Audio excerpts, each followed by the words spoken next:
Well, right now, if you complete your criminal sentence or supervision in Montana, or even if you are exonerated of your crime, you may still show up on the State Department of Corrections ConWeb public database for another 3 years.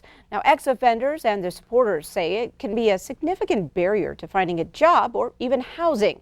But as MTN's Mike Dennison reports, the state's policy is about to change. Jerry Marble of Conrad has a son who's no longer under state supervision for a 7-year-old drug conviction, and another son who's been exonerated on a rape charge and freed from prison.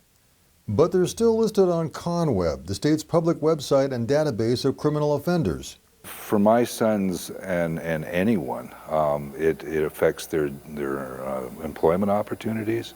It affects their housing opportunities. After they've fulfilled their debt to society, they're released from the Department of Corrections.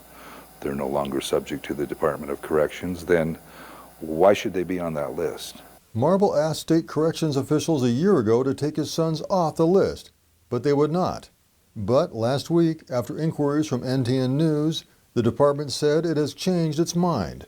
As of January 1st next year, the Department of Corrections says it will remove from ConWeb any ex-offender whose sentence is completed or who is no longer under agency supervision. Correction officials say they're responding to concerns raised by ex-offenders and that the move could help people stay clean and out of the correctional system.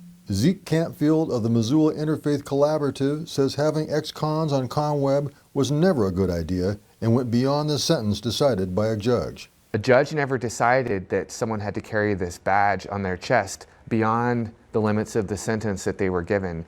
And so what we're doing here is we're actually continuing the punishment beyond what a judge has decided the punishment needs to be. The department began ConWeb in 2002 and had made an administrative decision to keep offenders on the system for 3 years after their release.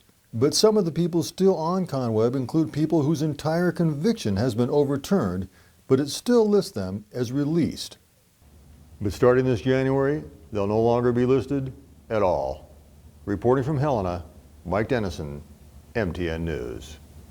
Thanks, Mike. And the director of the Montana Innocence Project commended the department today for, as he put it, doing the right thing.